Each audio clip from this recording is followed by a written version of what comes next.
The stagecoach lurched to a stop in front of the general store in Yuma, Arizona, and Eleanor Reed pressed her gloved hand against the window, her heart hammering so violently she thought it might crack her ribs.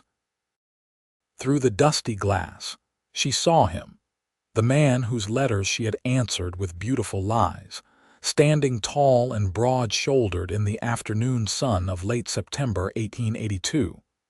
His hat tilted just enough to shadow eyes that she knew would be searching for someone who did not exist.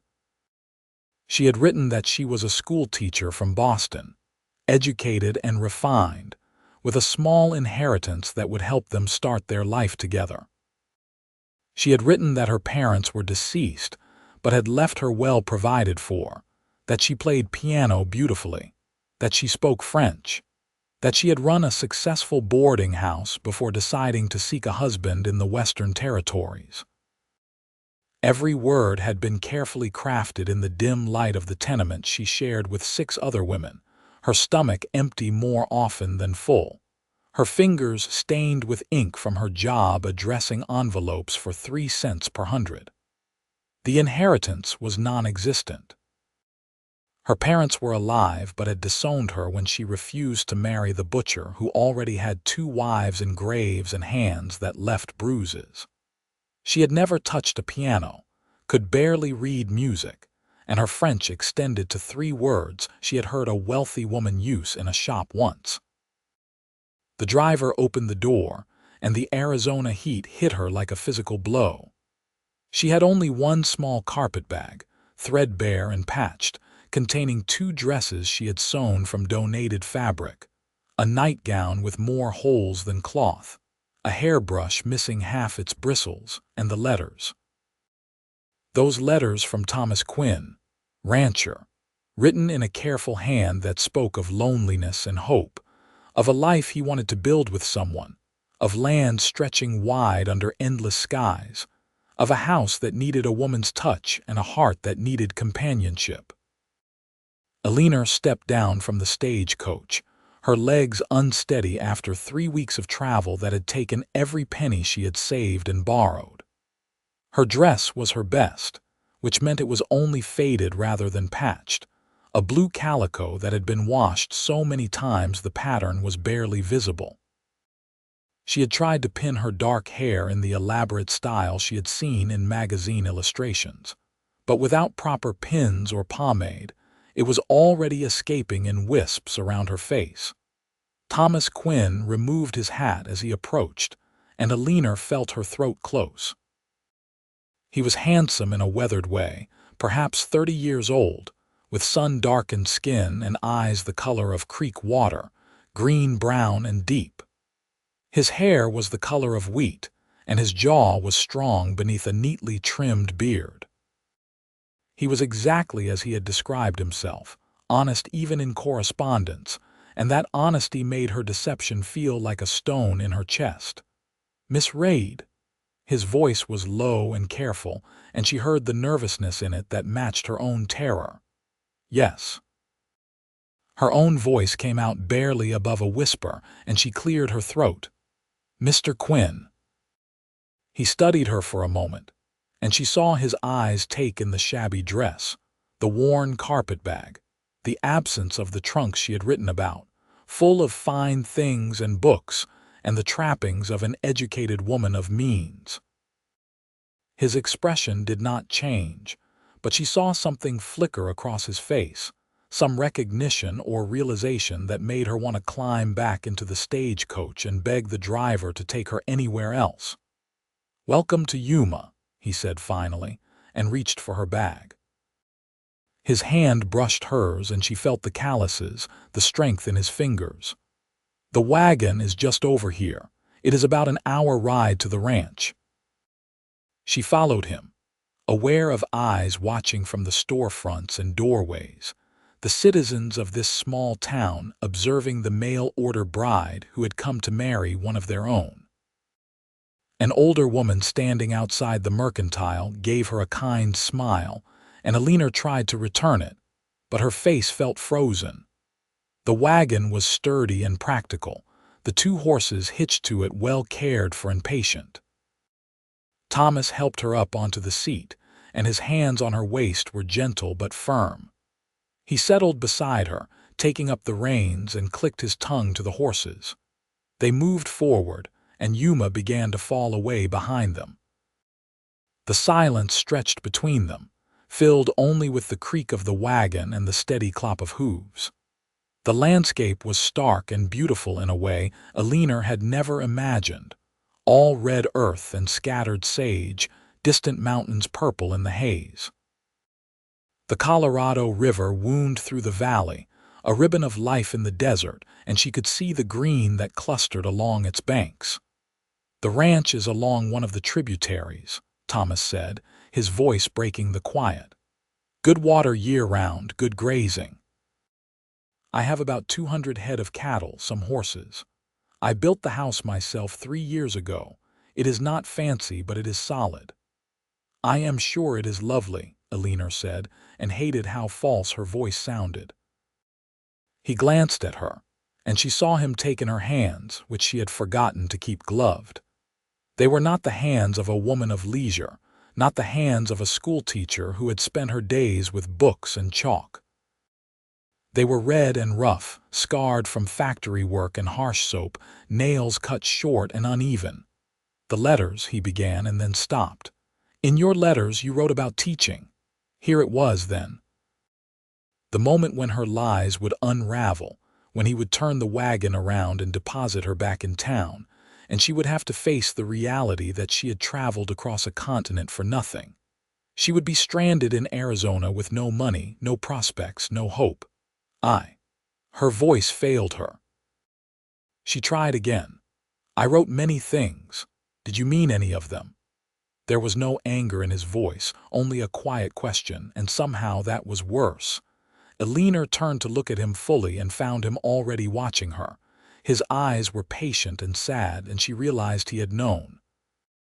Perhaps from the moment he saw her step off that stagecoach, he had known that the woman in the letters and the woman beside him were not the same person. "I meant that I wanted a new life," she said, and her voice cracked. "I meant that I was alone and afraid, and that your letters were the kindest words anyone had spoken to me in years. I meant that I would work harder than anyone you could find, that I would be grateful every day for a chance to be something other than what I was. But no. No, I was not a schoolteacher. I do not have an inheritance. I have never played piano or spoken French or run a boarding house. I addressed envelopes in a factory in Philadelphia for pennies, and I lived in a room with 6 other women, and some nights I went to bed hungry. I lied because I was desperate, and I am sorrier than you can possibly know." The tears came then, hot and unstoppable, and she turned her face away from him, humiliated. She had promised herself she would not cry, that she would at least maintain some dignity, but the exhaustion of the journey and the weight of her deception, and the kindness in his voice had broken something inside her. The wagon rolled to a stop. She heard him set the brake, and then his hand was on her shoulder, gentle and warm through the thin fabric of her dress. "Look at me," he said softly. She could not. She kept her face turned away, her vision blurred with tears, her breath coming in gasps. "Eleanor, please look at me." His use of her first name, the tenderness in it, made her turn despite herself. His face was close to hers, and his eyes were searching her expression with an intensity that made her feel exposed and vulnerable and strangely safe all at once. "I knew," he said simply. "Before you even stepped off that stage, I knew. The letters were too perfect, too practiced. Real people are not like that. Real people have rough edges and hard stories and scars they try to hide." "Then why did you not send me back?" she whispered. "Because I read the truth in your eyes," he said, and one of his hands came up to brush a tear from her cheek with his thumb. "You wrote lies with ink, but you cannot lie with your soul." I saw hope there, and determination, and a kind of fierce courage that it takes to travel across a country alone to meet a stranger. I saw someone who was fighting to survive, to be more than what the world had made her. And I thought, here is someone who will understand what it means to build something from nothing. Here is someone real. Eleanor stared at him, unable to comprehend what he was saying. You still want me to stay? I am asking you to stay, he said, and his voice was rough with emotion. Not because of what you wrote in those letters, but because of what I see right now. Stay anyway, please. The please broke her, and she sobbed once, a sound torn from deep in her chest. He pulled her against him, and she went, pressing her face into his shoulder, feeling his arms come around her strong and sure. He smelled of leather and sun, and something clean, like sage after rain, and she held on to him like he was the only solid thing in a world that had tried to grind her down to nothing. They stayed like that for a long moment. The wagon stopped in the middle of the dusty road, the Arizona sun beating down on them. Two people who had been alone finding something like shelter in each other. When she finally pulled back, her face was blotchy and her eyes were swollen, and she was certain she looked terrible, but he was regarding her with something that might have been wonder.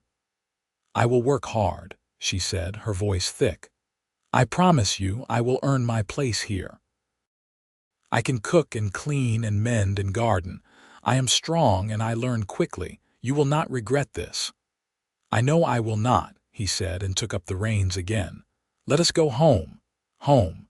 The word settled into her chest like a warm coal, glowing and precious. She had not had a home in so long, had not had a place that was hers, and the possibility of it made her feel light-headed. The rest of the ride passed in a more comfortable silence. Thomas pointed out landmarks, the boundaries of his property, a spot where antelope came to drink in the early morning. He told her about his neighbors, the Johnsons who had a spread to the east, and the Morales family who ran sheep to the west. He told her about the town, about the doctor who was also the barber, about the minister who came through once a month, about the mercantile owner who extended credit when times were hard. The house appeared as they crested a low rise, and Eleanor caught her breath. It was not large, but it was well built, sturdy wood with a deep porch and real glass windows that caught the afternoon light. There was a barn behind it, a corral with several horses, a chicken coop, and a vegetable garden that looked well tended. Beyond, she could see the silvery line of a creek, cottonwoods clustered along its banks and the land rolling away in all directions, vast and open and beautiful. It is wonderful, she said, and meant it with every fiber of her being. He helped her down from the wagon, and she stood for a moment just looking, trying to absorb the reality of it. This could be hers. This life, this place, this man who had looked past her lies to something true underneath. Let me show you inside, Thomas said, and there was a nervousness in his voice that reminded her that this was strange and new for him too, that he was taking as much of a risk on her as she was on him. The interior was simple but comfortable. The main room served as kitchen and living space, with a large stone fireplace, a sturdy table with 4 chairs, and a rocking chair near the hearth. There were 2 doors leading off the main room. Thomas gestured to one. That is my room, he said. The other is a spare room, I thought. Until we are properly married, you should have your own space. The wedding can be next month when the minister comes through if that suits you, or sooner if you would prefer, or later if you need time. His consideration touched her deeply. Many men would not have bothered, would have considered the mail order arrangement as good as a marriage, but he was offering her choice, offering her time. Next month sounds right, she said quietly. Time to be sure we can stand each other. He smiled at that, a real smile that transformed his serious face, and she felt an answering flutter in her chest. Your room, he said, opening the second door. It was small but clean, with a bed covered in a beautiful quilt, a dresser, a washstand with a pitcher and basin, and a window that looked out toward the creek. On the dresser was a small vase with wildflowers, clearly picked that morning, and the gesture was so thoughtful that Eleanor felt her eyes sting again. "It is perfect," she said. "Thank you, Thomas. I am glad you are here," he said simply, and left her to settle in. Eleanor set her carpetbag on the bed and sat beside it, her legs suddenly weak. She was here. She had done it. She had escaped Philadelphia, escaped the factory and the hungry nights and the men with wandering hands who thought a poor woman had no right to say no. She had lied her way onto a stagecoach and across the country, and instead of being cast out for it, she had been offered grace. She unpacked her few belongings, hanging her spare dress on a peg, setting her brush on the dresser beside the wildflowers. She washed her face and hands in the basin, the water cool and clean, and tried to tame her hair into something presentable. Then she took a deep breath and went back out to the main room. Thomas was at the stove, and the smell of coffee filled the air. He looked up when she entered and gestured to the table. "Sit. You must be exhausted from the journey. I have some stew left from yesterday and bread. It is not fancy, but it is filling." She sat, and he served her, and when the food was in front of her, she had to stop herself from eating too quickly, from showing how desperately hungry she was. The stew was rich with beef and vegetables. The bread was hearty and fresh, and it was the best meal she had eaten in months. He sat across from her with his own bowl, and they ate in silence for a while. It was not an uncomfortable silence, but it was full of awareness, of two people learning each other, trying to find their way. "Tell me something true," he said finally. "Tell me something about yourself that you did not write in the letters." She thought for a moment, chewing slowly. "I like thunderstorms," she said. "When I was a child, before things became difficult, I used to sit on the porch during storms and watch the lightning. It made me feel alive, like the world was enormous and full of power and I was part of it. I have not felt that way in a long time." He nodded slowly. "We get good storms here in the late summer. The sky turns green and the thunder shakes the windows. You can sit on the porch and watch them come across the desert. I think you will like it." "What about you?" she asked. "Tell me something true." "I am afraid of being alone," he said, and the honesty in his voice was stark. "I came out here 5 years ago after my family died. Fever took my parents and my 2 sisters, all in one winter. I thought if I could build something new, something that was mine, I could outrun the loneliness. But a house is just walls without someone to share it with. I wrote those letters because I was tired of talking only to my horses and sleeping in a silent room." Eleanor reached across the table and placed her hand over his. His fingers were warm and rough, and they curled around hers with a gentleness that made her throat tighten. "We will not be alone anymore," she said. He held her gaze, and she saw belief there and relief, and the first tentative edges of something deeper. The days that followed fell into a rhythm. Eleanor rose early, before the sun had fully cleared the horizon, and learned the routines of the ranch. Thomas was patient with her, teaching her how to gather eggs without startling the hens, how to milk the cow he kept for fresh dairy, how to tend the vegetable garden that provided much of their food. She learned which horses were gentle and which were skittish, learned to recognize the sound of the cattle in the distance, learned to read the sky for signs of weather. She cooked and cleaned and mended, and though the work was hard, it was different from the factory. Here, she could see the results of her labor. The house stayed neat, the meals were hot and plentiful, the clothes were repaired and clean. Thomas praised her cooking, her industriousness, her quick mind, and each word of approval was like water on parched ground.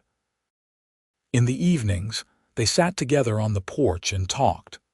Thomas told her about the ranch, his hopes for expanding the herd, his plans to build a larger barn. Eleanor told him about her childhood, about the small town in Pennsylvania where she had grown up, about her mother's flower garden and her father's temper that had driven her away. She did not tell him everything, not yet, but she told him enough that he began to understand the shape of her past. A week after her arrival, Thomas took her into Yuma to introduce her properly to the town. They rode in the wagon, Eleanor wearing her better dress, freshly washed and pressed, her hair pinned up as neatly as she could manage. She was nervous about meeting people, worried that they would see through her as easily as Thomas had, but he seemed unconcerned. The town was small but bustling, with a main street lined with businesses and houses spreading out behind. Thomas helped her down from the wagon in front of the mercantile, and they went inside together. The interior was dim and cool, crowded with goods. Bolts of fabric, tools, foodstuffs, everything a frontier town might need. Behind the counter was a man in his 50s with silver hair and a kind face, and beside him a woman about Eleanor's age with bright eyes and a curious expression. "Thomas," the man called out, "good to see you, and this must be Miss Reed." "Eleanor, this is Samuel Wright and his daughter Catherine. They run the mercantile. Samuel, Catherine, this is Eleanor, my intended." "It is wonderful to meet you," Catherine said, coming around the counter with her hand extended. She had a warm smile and a firm handshake. "We have been so curious about you. Thomas has been alone out there too long." Eleanor felt herself relax slightly under Catherine's friendliness. "It is lovely to meet you as well. I am still learning about the area." "Well, you must come to the social next week," Catherine said enthusiastically. "We have them once a month, just a gathering at the church hall. Nothing fancy, but it is a chance for everyone to visit and catch up. There are not many young women here, and I would love the company." "We will be there," Thomas said, and Eleanor nodded her agreement, grateful for the prospect of female friendship. They spent an hour in the mercantile while Thomas purchased supplies, and Eleanor tried not to let her eyes widen at the abundance of goods. She selected fabric for a new dress with Thomas's encouragement. A pretty green calico that he said would match her eyes, and thread and needles, and Catherine threw in some ribbon as a gift. As they were preparing to leave, a man entered the store, tall and lean with a marshal's badge pinned to his vest. He had dark eyes and a stern expression that softened when he saw Thomas. "Quinn," he said with a nod. "This your bride, Eleanor. This is Marshal Daniel Foster." "Daniel, Eleanor Reed." The marshal touched his hat brim. "Madam, welcome to Yuma. Any trouble out at the ranch, you let me know. Thomas here is a good man, but if you need anything, the law is here for you." It was a strange thing to say, Eleanor thought, but she appreciated the sentiment behind it. "Thank you, Marshal." They made several more stops, meeting the doctor, the blacksmith, the owner of the hotel and restaurant. Everyone was welcoming, curious but not intrusive, and Eleanor began to feel like perhaps she could belong here, could make a place for herself in this community. On the ride back to the ranch, Thomas was quiet, his expression thoughtful. Eleanor glanced at him several times, trying to read his mood. "Did I do something wrong?" she asked finally, unable to bear the silence. He looked at her in surprise. "What? No, you were perfect. Everyone liked you. Then what is troubling you?" He was quiet for a long moment, and when he spoke, his voice was careful. "The marshal's words, about the law being there for you, it made me realize that you do not really know me, Eleanor. You took a risk coming here, trusting a stranger. And I want you to know that if you ever felt unsafe, if I ever did anything that frightened you or made you uncomfortable, you could leave. I would not stop you. I would help you, in fact. I want you to stay because you choose to, not because you have no other option." Eleanor felt something crack open in her chest. She had known men who saw women as property, as things to be used and controlled. Her own father had been that way, and the butcher he had tried to make her marry. But Thomas was offering her agency, offering her choice, even though it might mean losing her. "I am not afraid of you," she said quietly. "From the first moment, even when I was terrified that you would send me away, I was not afraid of you, and I am choosing to stay. Not because I have nowhere else to go, though that is true enough, but because I see the kind of man you are and I want to know that man better."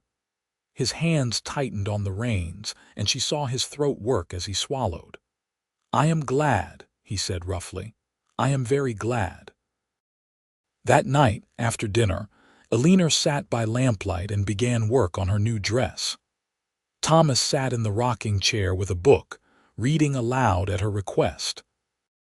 His voice was pleasant and steady, and the domestic peace of it, the simple contentment of shared space and quiet activity, was something Eleanor had never experienced before.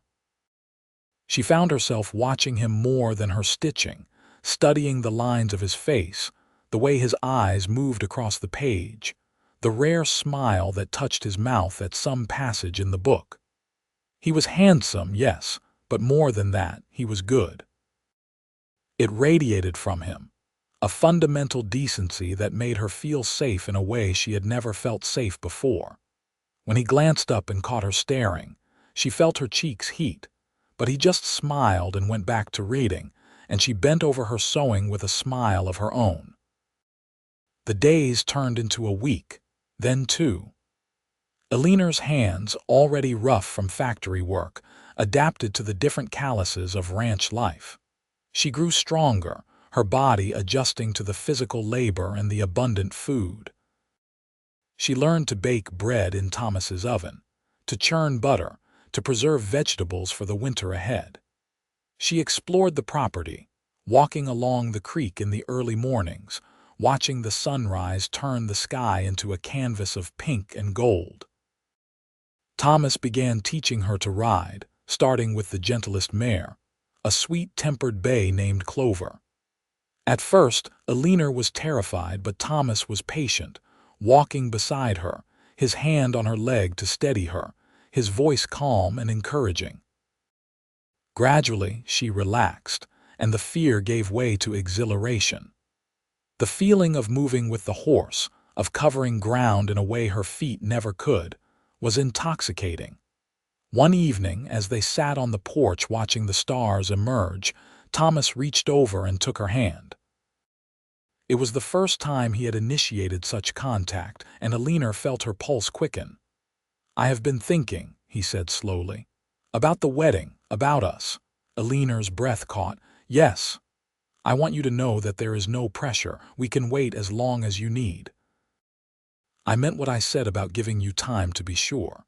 But I also want you to know that I am already sure. Every day I wake up and you are here, and the house feels alive in a way it never did before. I find myself looking forward to mealtimes, to evenings on the porch, to the sound of you singing while you work. I am falling in love with you, Eleanor, and I needed you to know that." Eleanor turned to look at him, her heart pounding. His face was serious and open, vulnerable in a way that must have cost him, and she felt an answering surge of emotion so strong it took her breath away. "I am falling in love with you too," she whispered. "I did not expect to. I thought this would be a practical arrangement, a matter of survival. But you are kind and patient and good, and every day I discover something new about you that makes me care for you more. I am not afraid to marry you, Thomas. I am eager for it." He raised her hand to his lips and kissed her knuckles, and the gesture was so tender that Eleanor felt tears prick her eyes. Then he was standing, pulling her up with him, and his hands were framing her face, and he was kissing her properly, his lips warm and sure against hers. Eleanor had been kissed before, by men who took without asking, who saw affection as something owed to them. But this was different.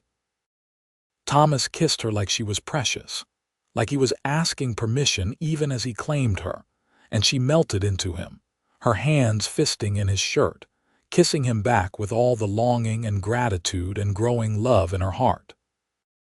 When they broke apart, both breathing hard, he rested his forehead against hers and laughed, a sound of pure joy. "The minister will be here in 10 days, he said. "We will marry then if you are willing." "I am willing," she said, and kissed him again. The next week was a flurry of preparation. Eleanor finished her green dress, and Catherine came out to the ranch with gifts, a petticoat and stockings and a beautiful lace collar that had belonged to her mother. The two women had become fast friends, and Catherine's excitement over the wedding was infectious. "You are glowing," Catherine said as she helped Eleanor pin up the hem of her dress.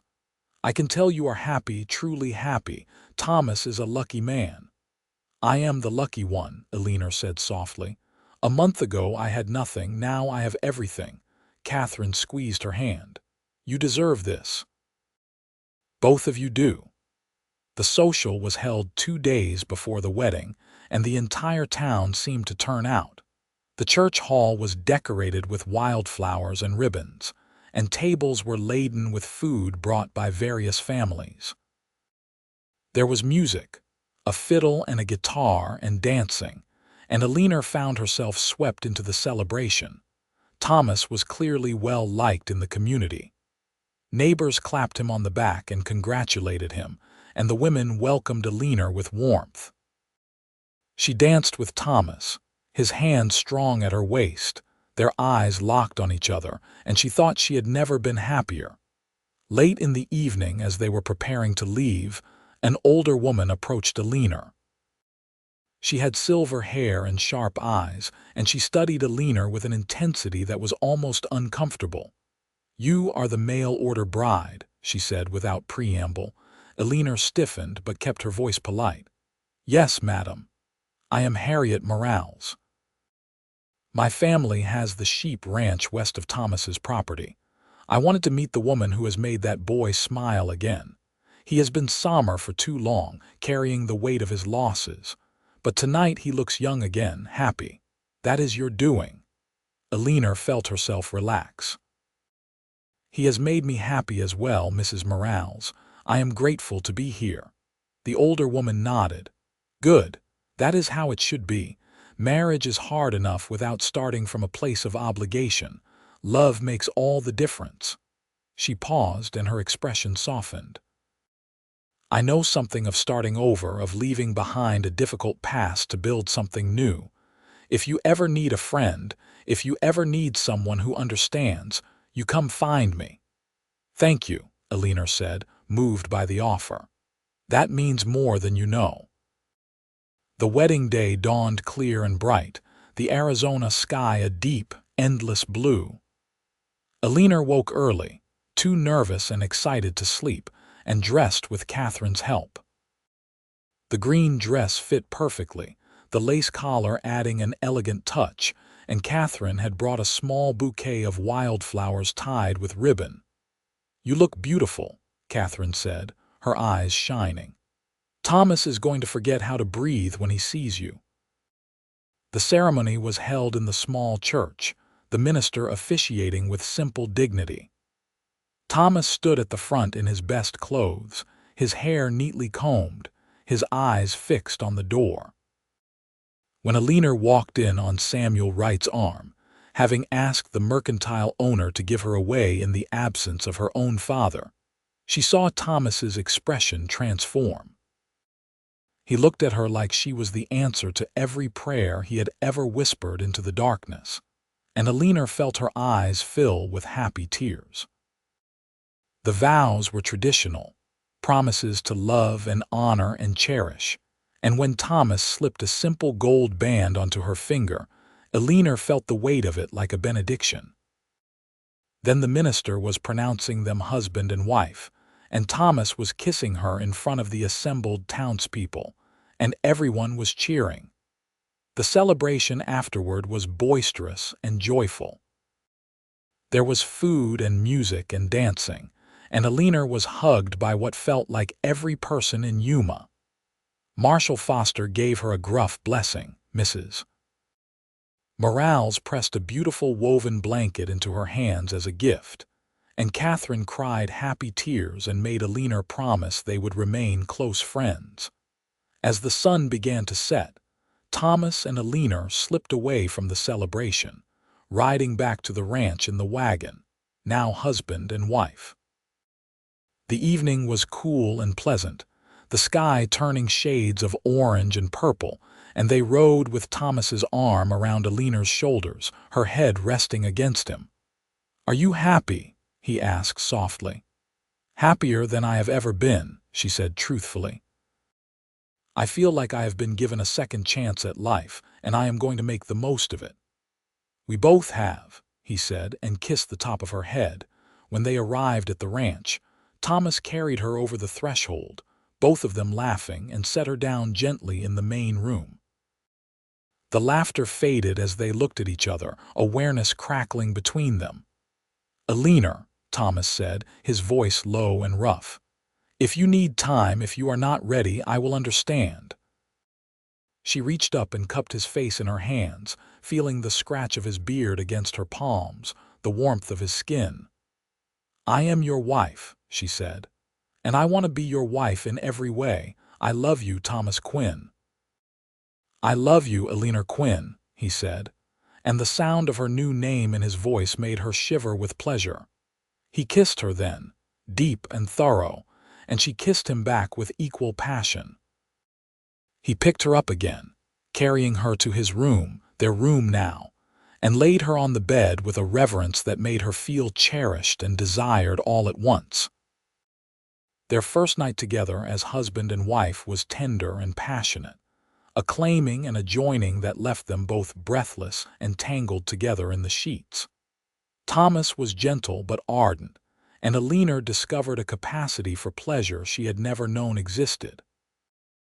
They made love and then lay wrapped in each other's arms, talking in whispers, sharing secrets and hopes and dreams until they fell asleep as the moon rose high over the desert. The weeks that followed were a time of deep contentment. Eleanor settled fully into her role as wife and ranch partner, and Thomas included her in decisions about the property, valuing her opinion and her increasingly capable assistance. They worked together during the day and made love at night, and the bond between them deepened into something solid and unshakable. In late November, as the weather turned cooler, Eleanor realized that her monthly courses had not come. She waited another week, unwilling to hope, but when the symptoms continued, the slight nausea in the mornings, the tenderness in her breasts, she allowed herself to believe. She told Thomas one evening as they sat by the fire. He had been reading and she had been knitting, the domestic piece of it something she treasured, and she set down her needles and took a deep breath. "Thomas, I have something to tell you." He looked up from his book, and something in her expression made him set it aside. "What is it?" "Are you all right?" "I am more than all right. I think I am carrying our child." For a moment, he just stared at her, and then his face broke into the most brilliant smile she had ever seen. He crossed to her in 2 strides and pulled her up into his arms, spinning her around, laughing with pure joy. "A baby," he said, setting her down carefully, his hands immediately going to her still flat stomach. "We are going to have a baby. Eleanor, I can hardly believe it. Are you happy?" She asked, though his expression made the question unnecessary. "Happy does not begin to cover it," he said, and kissed her with a sweetness that made her eyes sting with tears. "You have given me so much already, and now this. I am the luckiest man alive." The pregnancy progressed without complication. Eleanor continued to work, though Thomas fussed over her and tried to limit the heavy lifting. Catherine was thrilled at the news and began knitting tiny garments and misses. Morales came by with advice and herbal teas, and the reassurance of her own experience raising 5 healthy children. As Eleanor's belly grew, Thomas became even more attentive, rubbing her feet in the evenings, helping her with tasks that became more difficult. He talked to the baby, his mouth close to her stomach, telling their child about the ranch and the life they would have, and Eleanor fell even more deeply in love with him. Winter in Arizona was mild compared to the Pennsylvania winters of Eleanor's childhood, but there were cold snaps and occasional rain. Thomas ensured the house stayed warm and comfortable, and Eleanor spent the darker months sewing baby clothes, preparing the spare room as a nursery, nesting with a contentment she had never imagined possible. In early April, as the desert began to bloom with wildflowers, Eleanor's pain started. Thomas rode hard for the doctor and returned with both the physician and Mrs. Morales, who had experience as a midwife. The labor was long and difficult, and there were moments when Eleanor was certain she could not continue, but Thomas stayed by her side the entire time, holding her hand, wiping her face with a cool cloth, whispering encouragement. When the baby finally came, a strong, healthy boy with his father's wheat-colored hair and his mother's determined expression, Eleanor wept with relief and joy. Thomas held his son with shaking hands, tears streaming down his face, and looked at Eleanor with such love and gratitude that she felt complete in a way she had never known was possible. They named him James, after Thomas's father, and he was the center of their world. Thomas was a devoted father, changing nappies and walking the floor with the baby when he fussed, singing lullabies in his deep voice that made Eleanor's heart swell. She nursed their son and marveled at the tiny miracle they had created, this new life born of their love. The months after James's birth were exhausting and wonderful. Eleanor was tired from the demands of a newborn, but Thomas shared the burden, rising in the night to bring the baby to her for feedings, taking him for long walks in the early mornings so Eleanor could rest. They navigated the challenges of new parenthood together, learning as they went, supporting each other through the difficult moments and celebrating the milestones. Catherine came to visit often, delighting in baby James and helping Eleanor with chores. Marshall Foster stopped by one afternoon with a hand-carved rattle as a gift, his stern face softening when he held the baby. The community embraced James, and Eleanor felt the full weight of belonging, of being part of something larger than herself. One evening, when James was 6 months old and sleeping peacefully in his cradle, Eleanor and Thomas sat on the porch watching the sunset. It had become their ritual, this quiet time together at the end of the day, and Eleanor cherished it. "You ever think about that day when I arrived?" she asked, her head resting on Thomas's shoulder. "When I stepped off the stagecoach and you knew I had lied?" "I think about it often," Thomas said, his arm tightening around her. "I think about how close I came to not taking that chance, to sending you back because I was afraid of being lied to again. My uncle once convinced my father to invest in a scheme that cost us dearly, and I have been wary of deception ever since. But something in your eyes stopped me. I saw the fear, yes, but I also saw hope and courage and desperation, and I thought, here is someone who is fighting for a better life. How could I deny her that?" "I am so grateful you did not," Eleanor said quietly. "I think about the woman I was then, so afraid and so alone, and I barely recognize her. You gave me not just a home, but a life. You gave me love and respect and partnership. You gave me James. You saved me, Thomas. We saved each other," he corrected gently. "I was drowning in loneliness, going through the motions of living but not really alive. You brought color back into my world, brought joy and purpose and love. We were both broken in our own ways, and we healed each other." Eleanor turned to kiss him, soft and lingering, and they sat together as the stars began to emerge, their son sleeping inside, their future stretching out before them bright with promise. The years that followed were good ones, filled with the hard work of ranch life, but also with love and laughter. James grew into a sturdy, curious toddler, and then into a bright, energetic boy who followed his father around the ranch and helped his mother in the garden. When he was 3, Eleanor became pregnant again, and this time the labor was quicker, resulting in a daughter they named Grace, with her mother's dark hair and her father's creek water eyes. The ranch prospered under Thomas's stewardship and Eleanor's capable management of the household. They added to their herd, built a larger barn, and Thomas taught Eleanor the business side of ranching so she could be a true partner in all aspects of their life. She learned to keep the books, to negotiate with buyers, to judge the quality of livestock, and Thomas relied on her judgment as much as his own. Catherine married a young lawyer who moved to Yuma, and their friendship remained strong. Mrs. Morales became like a grandmother to James and Grace, teaching them Spanish and telling them stories of the old days. Marshall Foster remained a steady presence, keeping the peace in Yuma and always ready with a kind word or a helping hand.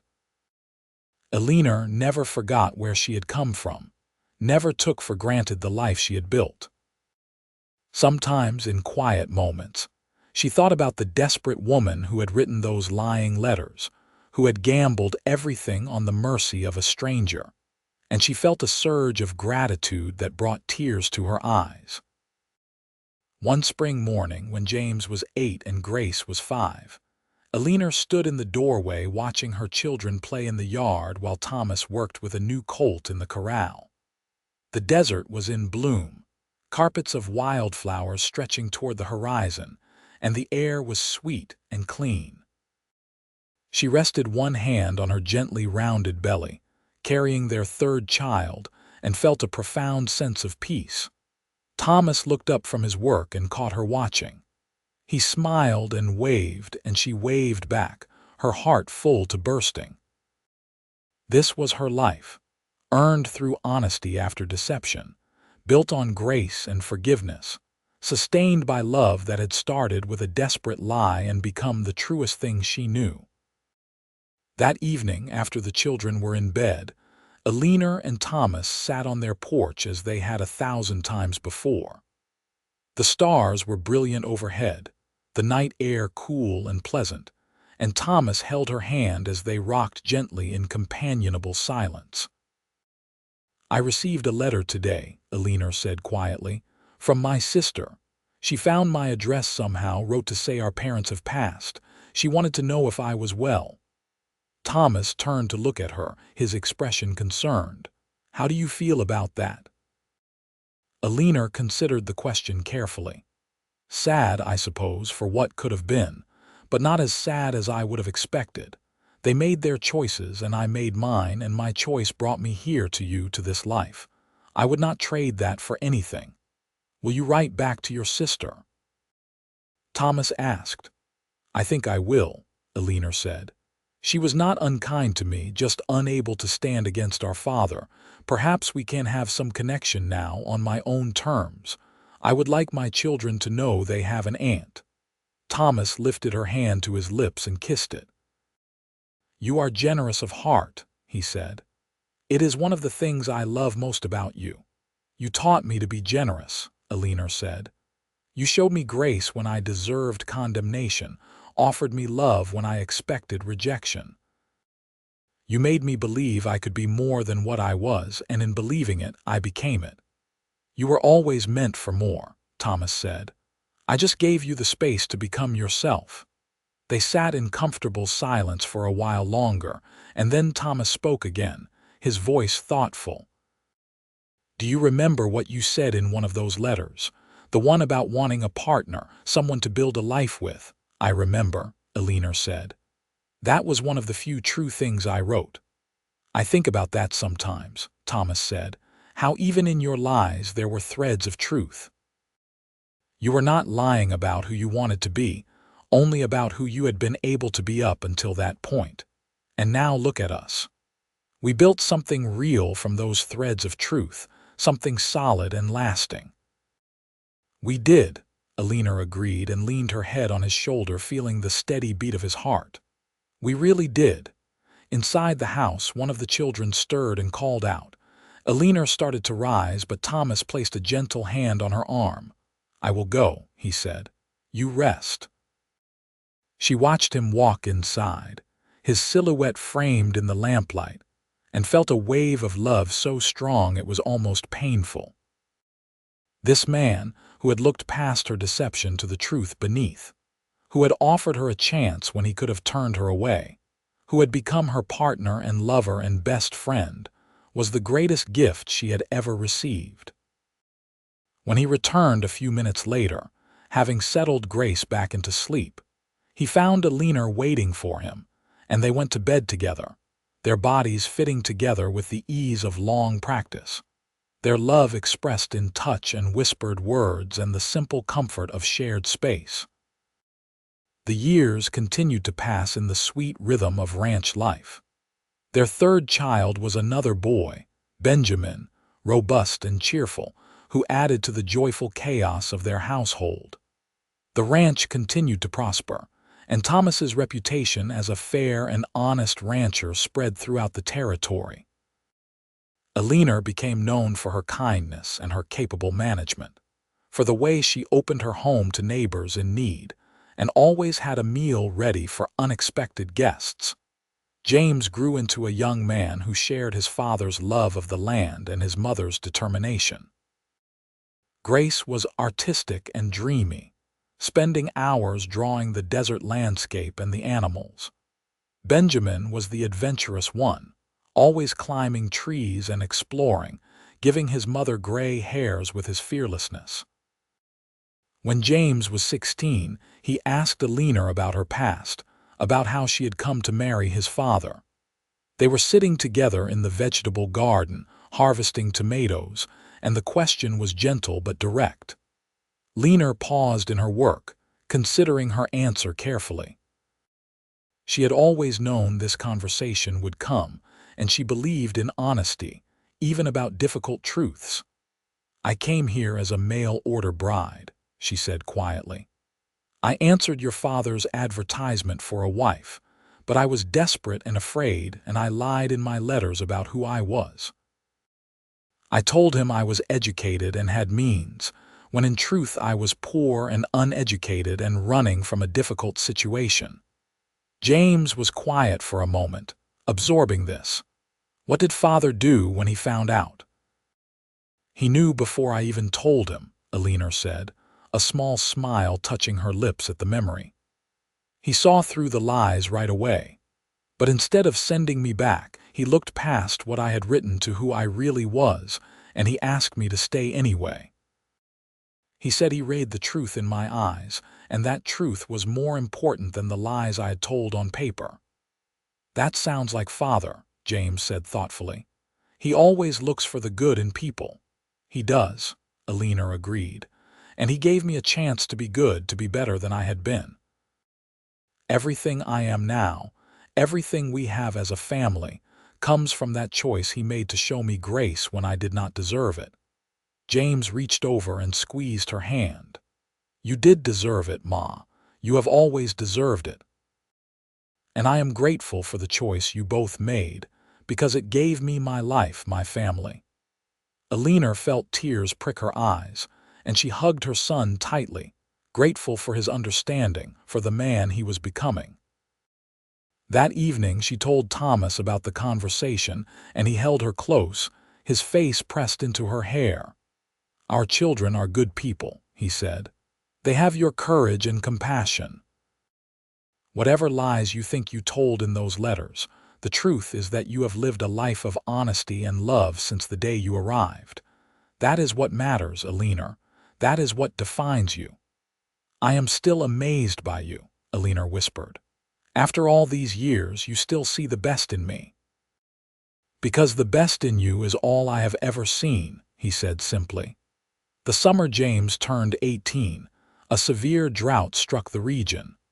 The creek that fed their ranch dropped to a trickle, the grass turned brown and brittle, and the cattle grew gaunt. It was the worst drought anyone could remember, and ranchers throughout the territory struggled to keep their herds alive. Thomas made the difficult decision to drive part of their herd north to where water was more plentiful, and James went with him. It was dangerous work, pushing cattle across arid land with limited water, and Eleanor spent the weeks they were gone in a state of constant worry, praying for their safe return. When they finally came back, both sun-darkened and exhausted but triumphant, having sold the cattle for a decent price and saved enough of the herd to rebuild, Eleanor wept with relief. That night, as she and Thomas lay in bed, she told him how afraid she had been. "I kept thinking about losing you," she said, "about how my life would become meaningless without you in it, and I realized that what you gave me all those years ago was not just a home or security, but the ability to love and be loved. That is the real gift, Thomas. You taught me how to love." "We taught each other," he said, holding her close, "and we will continue teaching each other until we are old and gray." "We are already getting there," Eleanor said with a small laugh, running her fingers through his hair, which was now liberally streaked with silver. "Then, until we are even older and grayer," he said, and kissed her with the passion of newlyweds, proving that some things did not diminish with time. The drought eventually broke with spectacular monsoon storms that filled the creek and turned the desert green again. The ranch recovered, and life returned to its normal rhythm. Grace, at 15, began teaching at the small school that had been built in Yuma, discovering a gift for working with children. Benjamin, at 12, was already showing a talent for working with horses, gentling even the most skittish animals with patience and intuition. Catherine's children grew up alongside Eleanor's, and the two families remained close.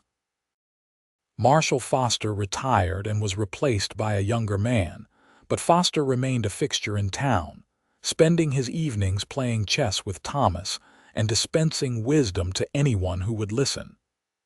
Mrs.